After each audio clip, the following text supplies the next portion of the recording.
my first question is just how are your officers or firefighters staying safe during this time? Or do they have extra PPE or are there different protocols? What's kind of happening? Jeff, do you want to jump in first? Or you want me to grab it? No, I'll go first. Okay. So yeah, there are additional PPEs, safety measures that we put in place. We've issued all of our police officers the N95 mask.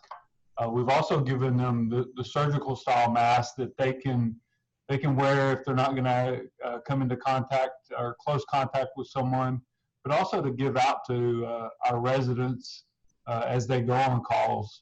If they're going to have some interaction, they'll hand the surgical mask to the person they're having the interaction with and ask them to put that on for both of their safety.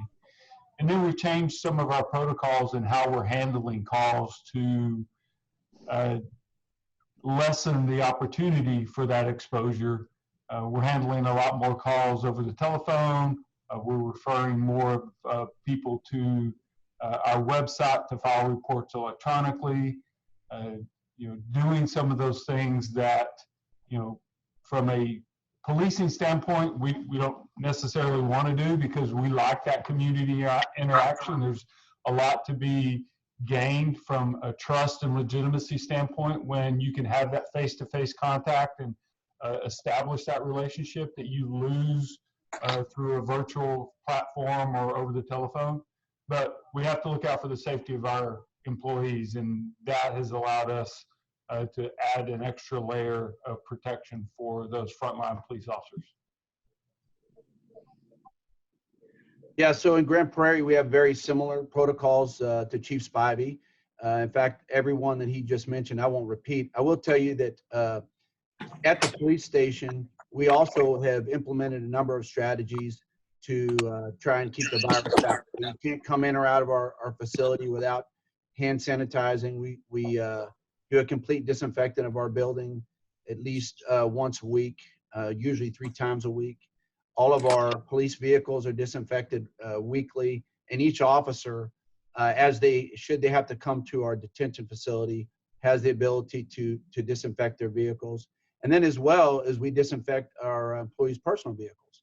So they have the opportunity to make sure that the disinfectant will keep them safe so they don't take that home to their families and get their families sick. So beyond that, we are doing a lot of the same things that I know that you and everyone else is, the social distancing, the making sure that we're adhering to all those orders. And then one of the things that Chief Spivey just mentioned that I think is worth repeating is a lot of the people in the public, they're struggling right now. And so sometimes they'll go to a essential business and want to go inside, but are turned away because they don't have a mask. And so what you'll notice that he said is that his officers are carrying around extra masks in the event that we get called for those disturbances. So that's happening here as well. Our officers carry those extra masks. And the goal is obviously to try to get the people the help they need. They're hurting. And so for us, if we can go there and issue them a mask and make sure that the business is happy, the citizens happy, then that makes the officers happy, and we can get them what they need and down the road. Hey, Chief Victor, the question I just asked was, how are your officers or firefighters staying safe? Is it extra PPE, different protocols, X, Y, and Z? I'd have to go with X, Y, and Z. Oh, it wasn't a multiple choice question. Okay. We put in a lot of protocols and procedures back on March the 9th, and I feel like that has helped our department make it through this. We did have our first confirmed COVID-19. It was from a patient that would not tell our paramedics until, Robert, as you would guess, until they got to the hospital. How many times did that happen? That something wrong with the patient, and they won't share it with the medics until they get in front of a doctor. Well, this patient was COVID-19 positive and wouldn't share it. We had the minimal mask and gloves on, but we hadn't put the gowns on. And so our paramedic got exposed and came back positive 10 days later. But up to that point, we'd been doing quite well. And right now, I think we've got maybe 2 people off on quarantine. But we put a lot of procedures in place from the get-go, and I won't go through each one of them, but I believe it was both from the standpoint of probably just like my counterparts here, looking for every angle that COVID-19 can hit us from, whether it was at the station, at home, in the apparatus, how we decon, how we disinfect, wash our clothes, make sure we have extra clothing at the station, checking the temperatures and signs and symptoms of our firefighters coming on duty and going off duty. It was a whole gamut to make sure that we were trying to look at every angle to protect our workforce so they can turn out to the community and do what needs to be done. So that's my X, Y, and Z explanation.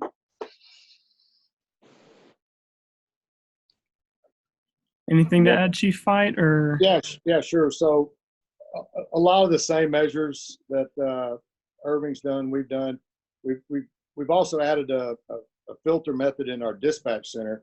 So we are not going on every 911 call. And for a fire chief, that's a little risky, but we're filtering calls in our dispatch center and telling people either go to their doctor, take some general over-the-counter things, but we're not going to every call just because someone has a fever. So that's a major change.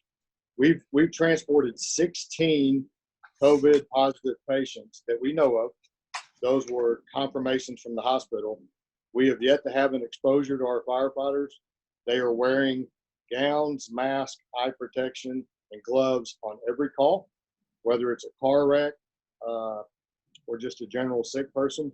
It really looks overkill sometimes. Looks like they're going into surgery. They're walking up to a car wreck. But you know what? We have yet to have anybody exposed. No one's missed work. So our people have stepped up greatly and embraced this. And, it could be the new norm. We just don't know.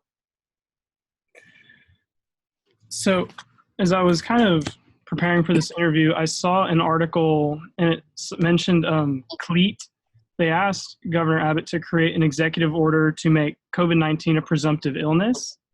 And Abbott signed something on March 30th that kind of waived provisions for public safety employees who contract the virus to be reimbursed, but not make it a presumptive illness. So my question for y'all is, do you have concerns for your officers or responders if they contract COVID-19 that it won't be treated as a presumptive illness? And what would be the ramifications of that? Who do you want to start with?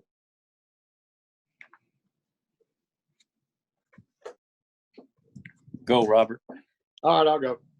So, along with the Fire Association and the Police Association, I guess with CLEAT or whoever, they did get Governor Abbott to sign basically stating on March 30th that COVID-19 would be, if a fire or police officer got it, would be job related.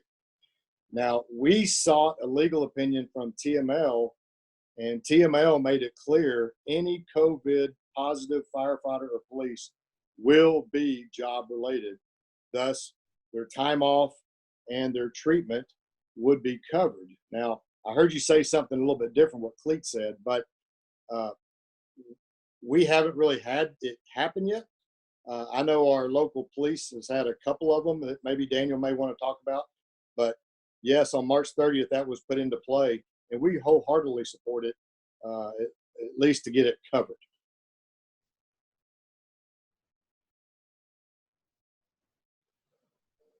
Yeah, so honestly, I don't have that concern. I can tell you our city has taken really well care of all of our employees.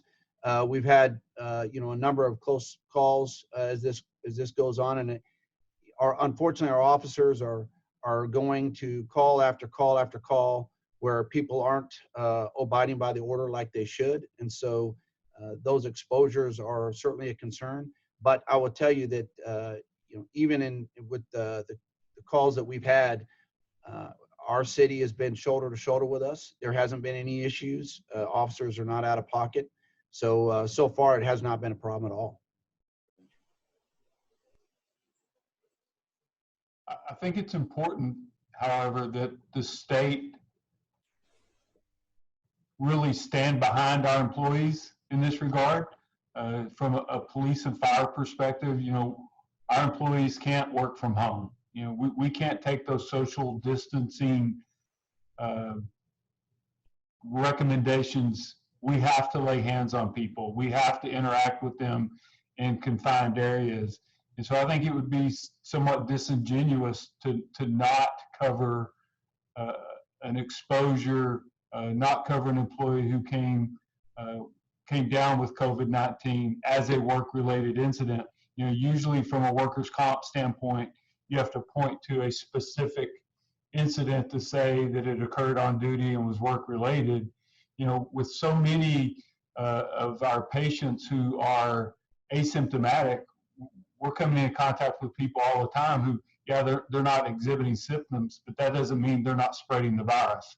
And so I think it would be an undue burden on our employees and on our cities to make us point to a specific incident before the Workers' Comp Commission would cover an employee. And so I think that's why it's so important for this legislation.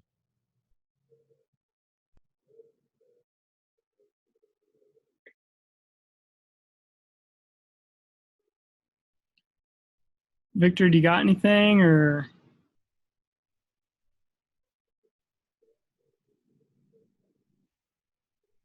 I agree with everything that's been said here. On the fire side of things, we run into this all the time with cancer, and it's carried over into this COVID-19. And I can tell you from the one firefighter that has tested positive from an on-duty exposure, our HR department has stepped up. They've cleared all traps, and they've done nothing but work with the employee to make sure he's accommodated in all areas from testing to isolation at home. So I agree with Chief Spivey to think that there's any way that we couldn't attach it to some exposure at work with all the asymptomatic patients. We carry numerous, I don't have the numbers in front of me, but they're up close to what Chief Spivey has shared with you for Grand Prairie.